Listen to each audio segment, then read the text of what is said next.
Hello दोस्तों, this is Tanveer Zahid. आज का जो लेक्चर है वो हम लोग बात करेंगे different latitudes on the earth. जो हमारा अर्थ है, ग्लोब है, उस पर जो लैटिट्यूड्स बिछाया गया है, उस पर जो लैटिट्यूड्स है वो अलग अलग कैसे है, डिफरेंट लैटिट्यूड्स के बारे में बात करेंगे। अलग अलग लैटिट्यूड्स कहाँ से कहाँ तक कौन सा लैटिट्यूड्स है एरिया वाइज, ठीक है, वो हम लोग देखते हैं। मतलब क्या होता है कि अर्थ पे जो है ना, एक लैटिट्यूड, इतना लैटिट्यूड से इतना लैटिट्यूड्स के बीच में जो एरिया होता है उसका अलग नाम होता है, ठीक है। उसका उस एरिया में जो इम्पोर्टेंस है उसका उसके नाम पे होता है।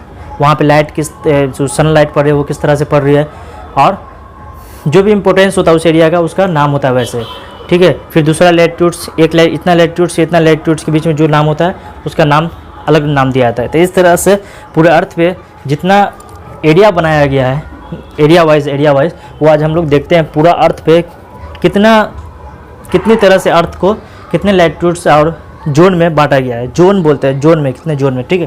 तो देखिए, सबसे पहले देखते हैं 5 degree north to 5 degree south, ठीक है। 5 degree north to 5 degree south जो होता है उसको क्या बोलते हैं, मेगा थर्मल। पहले इसको मैप देख लेते हैं आसानी से। देखिए क्या होता है कि ये 0 डिग्री, ये हमारा अर्थ ग्लोब है, ठीक है, और ये 0 डिग्री जो कि नॉर्दर्न हेमिस्फीयर और सदर्न हेमिस्फीयर में डिवाइड कर रहा है ग्लोब को। अब ये 0 डिग्री के ऊपर 5 डिग्री नॉर्थ और 5 डिग्री साउथ, ये जो एरिया होता है इसको बोलते हैं क्या, 5 degree north to 5 degree south, इसको बोलते हैं मेगा थर्मल या इक्वेटोरियल जोन, ठीक है।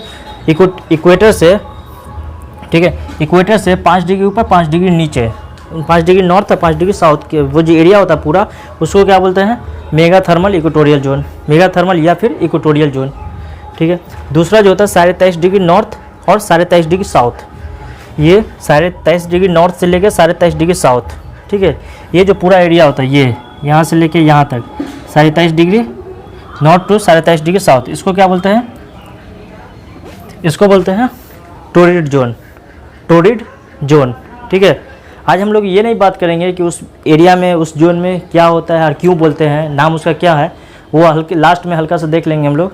आज उस पर बात नहीं, आज सिर्फ हम ये बता दे रहे हैं कि कहाँ से कहाँ तक कौन सा जोन कहलाता है, ठीक है। 23.5 डिग्री से 23.5 degree south torrid zone, 5 degree से 30 डिग्री नॉर्थ एंड साउथ। मतलब क्या है, 5 डिग्री ये और 30 डिग्री ये जो एरिया है ना, 5 डिग्री टू 30 डिग्री, मतलब ये 5 डिग्री टू 30 डिग्री ये जो एरिया है, 5 डिग्री टू 30 डिग्री नॉर्थ में भी और 5 डिग्री टू 30 डिग्री साउथ में भी, ठीक है। ये जो एरिया है ना, इसको क्या बोलते हैं, 5 degree to 30 degree north and south दोनों में ट्रॉपिकल जोन, ठीक है। इसलिए ट्रॉपिकल साइक्लोन जो आता है इसी में आता है। मैंने साइक्लोन का लेक्चर पढ़ा चुका हूँ। अगर आप लोग साइक्लोन देखना चाह रहे हैं तो मेरे प्ले लिस्ट में जाइए और साइक्लोन का जो लेक्चर है उसको आप लोग देखिए। उसमें मैं इसमें थोड़ा बहुत इसका एक्सप्लेनेशन भी दिया हूँ, ठीक है। तो उसको भी देख सकते हैं आप, साइक्लोन का लेक्चर मेरे प्ले लिस्ट में मिल जाएगा आपको। फिर उसके बाद 30 degree to 60 degree north and south, ठीक है। 30 डिग्री यहाँ से लेके 30 डिग्री 60 डिग्री ये यहाँ तक, ठीक है। 30 डिग्री टू 60 डिग्री ये वाला जो एरिया होता है नॉर्थ में भी और साउथ में भी, इसको क्या कहते हैं, टेम्परेट जोन।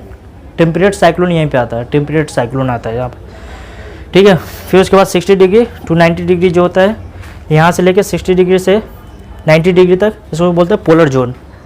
क्या बोलते हैं, पोलर जोन बोलते हैं, क्योंकि पोल वाले एरिया में आता है। और यहाँ पर जो है ना, सालों भर जो है बर्फ़ जमा हुआ रहता है पूरी तरह से, ठीक है। और फिर उसके बाद ये तो मोटा मोटी हो गया कि यहाँ से लेके यहाँ तक क्या बोलते हैं, 5 degree to 5 degree mega thermal या इक्वेटोरियल जोन। फिर 5 टू 23.5 डिग्री क्या बोलते हैं, टोरिड जोन। और 5 टू 30 क्या बोलते हैं, ट्रॉपिकल जोन। और 30 टू 60 नॉर्थ में भी और साउथ में भी क्या बोलते हैं, टेम्परेट जोन। और फिर 60 टू 90 नॉर्थ में और 60 टू 90 साउथ में क्या बोलते हैं, पोलर जोन, ठीक है। अब हम लोग कुछ उसको फिर डिवाइड करते हैं, उसको फिर बीच में अलग अलग करते हैं। अब देखिए 30 टू 40 जो होता है, ये 30 टू 40 ये लाइन से लेके ये जो लाइन है, ये 30 टू 40 जो होता है इसको बोलते हैं सब ट्रॉपिकल, ठीक है। 40 to 50 cool temperate, 50 to 60 north and south क्या बोलते हैं, कोल्ड टेम्परेट।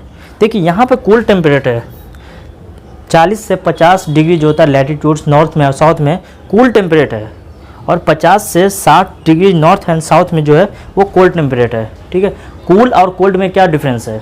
ठीक है, ये एक्चुअली में तो ये है इंग्लिश का टॉपिक कि difference between cool and cold, लेकिन बता देते हैं आप लोग को कि कूल और कोल्ड में डिफरेंस ये होता है कि जहाँ पे आपको अच्छा मौसम मिलता है, ठंड तो है लेकिन ठंड जो है वो हमको हमारे बॉडी के लिए सूटेबल है, मतलब उससे इंजॉय कर रहे हैं हम लोग, उस ठंड को इंजॉय कर रहे हैं, तो उसको बोलते हैं कूल। जैसे आपने पाउडर एक देखा होगा, कूल डर्मी, ऐसे कुछ नाम था ना उसका, कूल डर्मी पाउडर आता था, मुझे नाम याद नहीं आ रहा है उसका, कूल डर्मी करके कुछ नाम था उसका। तो मतलब वो क्या था कि मतलब वो पाउडर को लगाइए और अच्छा महसूस कीजिए, ठंडा ठंडा महसूस कीजिए, इसलिए उसको कूल बोलते हैं। जो ठंड हमको सूटेबल है हमारे लिए, जो हमको एंजॉय देते हैं, उससे हमको आनंद मिलता है, अच्छा लगता है वो ठंड, वो उसको हम कूल ठंड बोलते हैं, कूल बोलते हैं। और जो हमारे लिए नुकसानदायक है, ठीक है, जैसे हम लोग ठंड इतनी ज़्यादा होती है, बहुत ज़्यादा, जब 5 डिग्री 6 डिग्री पे चली जाती है तो क्या होती है, बहुत ज़्यादा हालत ख़राब हो जाती है उसमें। ठीक है, तो वो हमारे लिए सूटेबल नहीं है, उस ठंड से हम लोग बचना चाहते हैं। ठीक है, तो उस ठंड को, उस कोल्ड को, उसको क्या बोलते हैं, कोल्ड। तो इसलिए ये रीजन में जो है ना कोल्ड टेम्परेट होता है, मतलब हमारे लिए सूटेबल नहीं है, लेकिन कूल टेम्परेट होता है, यहाँ पे अच्छा मौसम होता है इसके। फिर 60 to 70 degree north and south में सब पोलर, 60 to 70, ठीक है, यहाँ से 60 to 70, ये वाला जो है 60 to 70 नॉर्थ में भी और साउथ में भी, इसको क्या बोलते हैं, सब पोलर। ठीक है, और 70 to 90 नॉर्थ में साउथ में पोलर। ठीक है, आप समझ गए पूरा। इस तरह से ग्लोब पे पूरा जोन में डिवाइड कर दिया गया, पूरे ग्लोब को। ठीक है, ग्लोब को जोन वाइज डिवाइड कर दिया गया, आप लोग इसको याद रखें। इससे लैटिट्यूड्स पता होने से बहुत कुछ हमको पता हो जाता है, बहुत कुछ क्या होता है मुझे पता हो जाता है कि अगर किसी भी लैटिट्यूड्स के बीच में कोई भी कंट्री आ रही है तो उस कंट्री के बारे में बहुत कुछ हम लोग इन्फॉर्मेशन निकाल सकते हैं, पता लगा सकते हैं कि उस कंट्री में जो है किस तरह से बारिश होगी, नदी है तो किस तरह की नदी होगी, बहुत बड़ी नदी होगी, छोटी नदी होगी, ये मरुस्थल है कि नहीं, डिज़र्ट है उस एरिया, उस कंट्री में डिज़र्ट है कि नहीं, ठीक है, रेगिस्तान उस कंट्री में है या नहीं। फिर एग्रीकल्चर किस तरह का होता है ये भी पता लगा सकते हैं हम लोग क्लाइमेट से। ये लैटिट्यूड्स ही बता देगा हमको कि उस कंट्री में किस तरह का माहौल चल रहा है, मतलब डिज़र्ट है उस कंट्री में या नहीं है, बारिश हो रही है या नहीं हो रही है, बारिश हो रही है तो रेनफॉल हो रही है तो अब फॉरेस्ट कैसा होगा, ठीक है, फॉरेस्ट कैसा होगा, तो फिर एग्रीकल्चर ये सब पता हो जाता है। जैसे एक एग्जांपल देख लेते हैं, अगर आप latitudes 5 degree north to 5 degree south latitudes की अगर बात करेंगे, ठीक है, कोई आपको बोला कि 5 डिग्री ये जो है, ठीक है, ये जो एरिया है, अगर कोई इसके बारे में बोलता है कि मेरा जो कंट्री है, मैं जो रहता हूँ 5 degree north to 5 degree south के बीच में, तो वो जो जिस कंट्री में रहता होगा उस कंट्री में क्या होता होगा, बारिश बहुत ज़्यादा होती होगी। क्यों? क्योंकि यहाँ पे क्या मेगा थर्मल, मतलब सालों भर जो है ना हीट बहुत ज़्यादा होती है, हीट होने की वजह से टेम्परेचर जो है वो ऊपर जाता, हाई टेम्परेचर होता है तो हवा जो है वो हल्की होती है, ऊपर जाती है, अब बारिश बहुत ज़्यादा होती है, हर दिन बारिश होती है यहाँ पे। ठीक है, बारिश बहुत ज़्यादा होगी तो क्या होगा, बड़ी बड़ी नदियाँ बनेंगी, जैसे अमेज़न रिवर, इसी के बीच में कॉन्गो रिवर, अफ्रीका में अमेज़न रिवर, साउथ अमेरिका में, तो ये क्या है, इसी के बीच में है, ये इसी एरिया में मेगा थर्मल में। अब जब बारिश बहुत ज़्यादा होगी तो क्या होगा, फॉरेस्ट भी बड़ा बड़ा होंगे, पेड़ भी बहुत ज़्यादा होंगे, ठीक है, और एनाकोंडा इसी में पाया जाता है अमेज़न रिवर में, जो साउथ अमेरिका में एनाकोंडा जो होता है। और वहाँ पे फिर क्या होगी, बारिश, अच्छा डिज़र्ट वहाँ पे नहीं होगा, क्योंकि बारिश हो रही है तो रेगिस्तान कहाँ से होगी, सूखा पड़ेगा ही नहीं, इतनी बारिश होती है, हर दिन होती है, हर दिन बारिश होती है, से रेगिस्तान पाया ही नहीं जाता है। इससे हम लोगों को काफ़ी इन्फॉर्मेशन मिल जाता है अगर लैटिट्यूड्स किसी भी कंट्री का हमको पता हो जाए तो। ठीक है, तो चलिए, आई होप आपको वीडियो अच्छा लगा होगा, और अगर अच्छा लगा तो इस वीडियो को लाइक करें, शेयर करें एंड सब्सक्राइब करें, और दोस्तों में भी शेयर कर दिया करो।